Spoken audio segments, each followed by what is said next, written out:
வணக்கம். நான் உங்கள் ஜோதிடர் மனோஜ்குமார். எல்லாரும் எப்படி இருக்கிறீங்க? நல்லா இருக்கிறீங்கன்னு நினைக்கிறேன். பொதுவில் இன்னைக்கு இருக்கக்கூடிய சமூகத்துல அறியாமை அப்படிங்கிறது பெரிய விஷயம் இல்லைங்க, அது தவறும் கிடையாது. ஒண்ணுமே அறியாம இருக்கிறது தாங்க தவறு. அதனால இந்த மாசத்துக்கான பலன் எப்படி இருக்கு, என்ன இருக்கு அப்படின்னு சொல்றது டீட்டெயிலா நம்ம தெரிஞ்சுக்கிறதுனால பார்த்தோம்னா அடுத்தடுத்த ஸ்டேஜுக்கு போறதுக்கு நம்மளுக்கு அது பயன்படும். வாங்க இந்த மாசம் பங்குனி மாசத்துக்கான பலன் எப்படி இருக்குன்னு ரொம்ப டீட்டெயிலா தெரிஞ்சுக்கலாம். இந்த பங்குனி மாசம் கிட்டத்தட்ட 20 டிகிரியில பரணி நட்சத்திரம் 3ஆம் பாதத்துல சுக்கரனோட சாராம்சம் வாங்கி சுக்கரனோட திசா இருப்பிலேயே இந்த மாசம் பிறக்க போகுது. கிட்டத்தட்ட இந்த மாசத்துக்கான கிரகங்களோட பயிற்சிகள் அப்படின்னு எடுத்துக்கிட்டீங்கன்னா பங்குனி மாசம் 2ஆம் தேதியே கிட்டத்தட்ட பங்குனி 2ஆம் தேதியே சூரியனோட பயிற்சி ஆயிடுறாருங்க. இந்த சூரியன் பயிற்சி அப்படின்னு சொல்றப்ப ஏற்கனவே அவர் கும்பத்துல இருக்கிறாரு, கும்பத்துல இருந்து மீனத்துக்கு பயிற்சி ஆயிடுறாருங்க.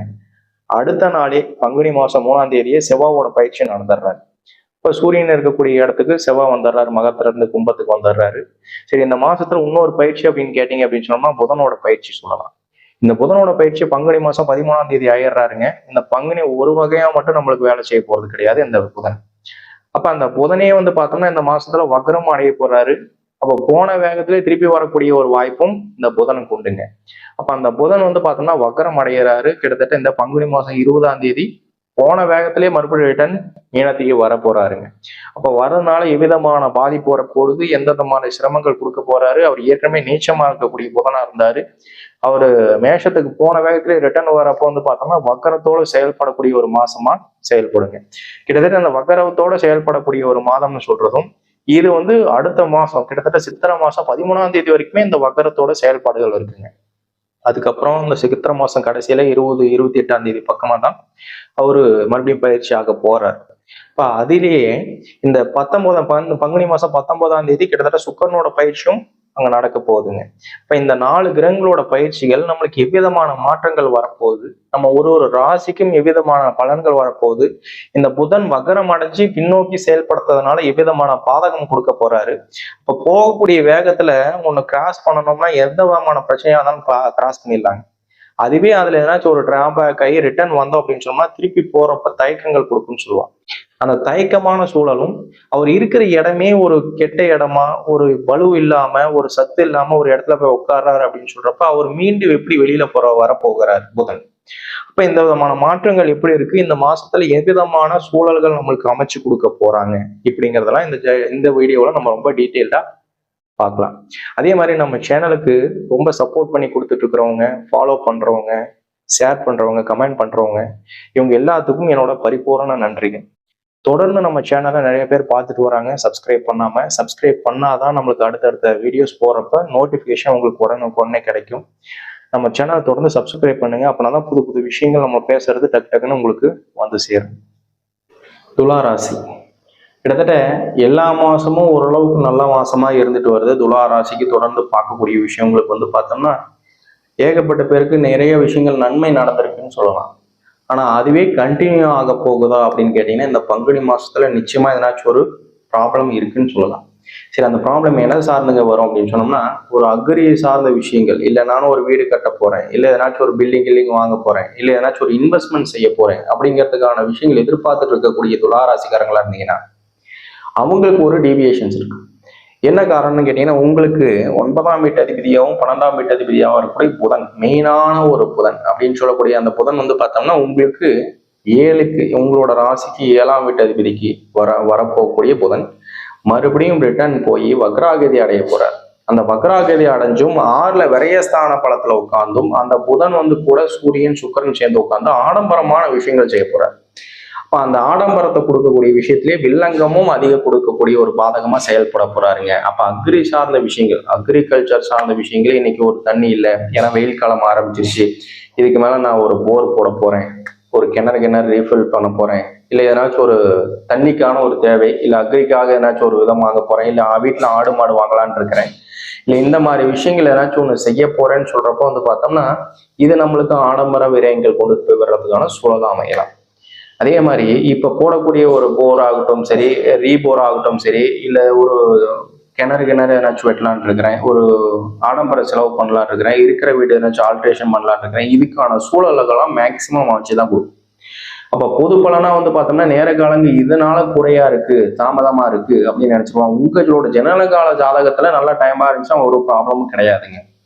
அப்போ வந்து ஜோசியர் இப்படி சொல்லிட்டாருங்க, டைம் சரியில்லை, அதனால இதை செய்யக்கூடாது அப்படின்னு யோசிக்குவாங்க. உங்களோட ஜாதகம் பிறந்த ஜாதகத்துல நல்ல வலிமையா புதன் இருந்துட்டாலும், அதுக்கான நேர காலங்கள் நல்ல சுபிட்சமான டைம் நடந்துட்டு இருந்தாலும் நம்ம அதை பத்தி யோசிக்க போறதையோ சிந்திக்க போறதோ கிடையாதுங்க.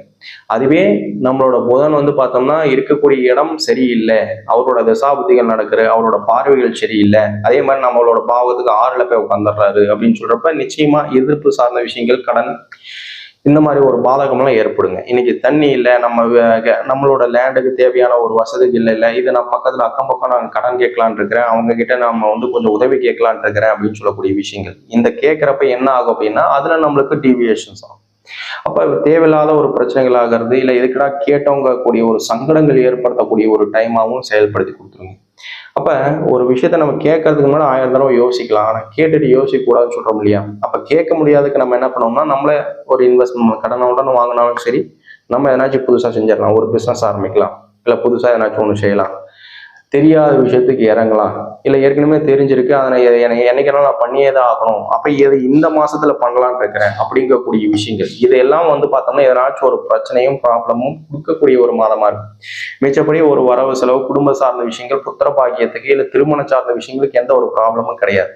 அப்போ வந்து பார்த்தோம்னா ஒரு திருமணம் செய்யலான் இருக்கிறேங்க, இப்போ வந்து பார்த்தோம்னா வீட்டில் ஒரு முகூர்த்துக்காக பார்த்துட்டு இருக்கிறாங்க, இன்னைக்கு ஒரு மேரேஜ் பண்ணலான் இருக்கிறேன், இதுக்கான விஷயங்கள் நம்ம பார்க்கலாமா, தாராளமா செய்யலாம், அதுல எவ்விதமான மாற்றங்களும் கிடையாது. புத்திர பாக்கியத்துக்கு சூப்பராக இருக்குன்னு சொல்லலாம். குரு பாக்கியாதிபதி, தன பாக்கியாதிபதி எங்க வீட்டுல இருக்கிறவங்க சம்பாதிச்சிட்டு இருக்காங்க, எங்களோட ஹஸ்பண்ட் நல்ல வேலைக்கு போவாரா, இல்ல நல்ல பொசிஷனுக்கு போவாரா, என்னோட ஒய்ஃப் நல்லா சம்பாதிப்பாங்களா, அவங்க ஒரு ஜாப் ரிலேட்டிவா போயிட்டு இருக்கிறாங்க, அவங்களுக்கு ப்ரமோஷன் கிடைக்குமா, இதுல எவ்விதமான மாற்றங்கள் கிடையாது. ஏன்னா 7 கூடிய குருகளோட பார்வைகள் உங்களுக்கு நல்ல விதமான அமைவு இருக்கு. ஆனா உங்க வீட்டதிபதியான சுக்கிரன் எங்க போய் உட்கார போறாரு, 6ல போய் உட்கார போறாரு. அப்ப தேவையில்லாத விரயங்கள், தேவையில்லாத ஒரு விஷயங்களை நம்ம இன்வெஸ்ட்மெண்ட் பண்றது, திடீர் விதமான ஒரு நட்பு சார்ந்த விஷயங்கள், சேர்க்கைகள் அமைகிறது, சொந்த பந்தங்கள் வந்து பார்த்தோம்னா அதை பண்ணு இதை பண்ணுன்னு எதனாச்சும் ஒண்ணு அவங்களோட ப்ரெஷரைஸ் விஷயங்கள் நம்ம கிட்ட எடுத்துட்டு வந்து காட்டுறது.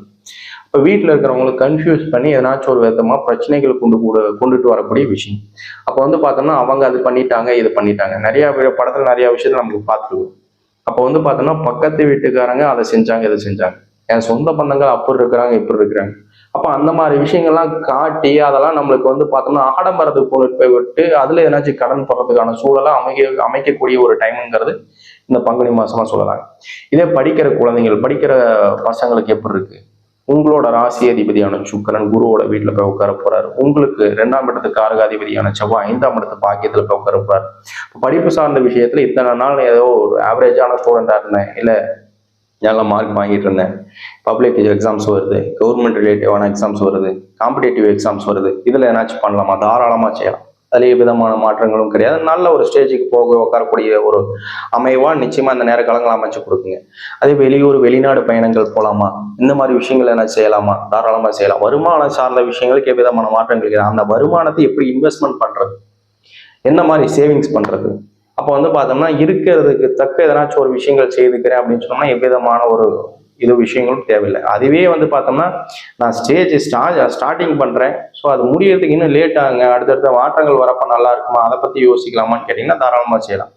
ஆனா இந்த மந்த்துக்குள்ள நான் செய்து முடிக்க ஆகணும் அப்படின்னு சொல்லி அர்ஜென்ட்டான ஒரு வேலைகள் செய்றீங்க, சுறுசுறுப்பா ஒரு வேலையை செய்து முடிக்கணும்னு நினைக்கக்கூடிய ஒரு டைமுக்கு கொஞ்சம் டைம் தள்ளி பண்றது, டிலே பண்றது அப்படின்னு சொல்றது உங்களுக்கு பாக்கியமா அமையும். முக்கியமா இந்த அக்ரி ஓரியன்டா இருக்கிறவங்க, அன்றாட சம்பாதியத்தை நோக்கி இருக்கிறவங்க, இவங்க வந்து ரொம்ப ரொம்ப ஜாக்கிரதையா கேர்ஃபுல்லா இருக்கக்கூடிய ஒரு டைமா தான் இந்த டைமை நம்ம பாவிக்கும்.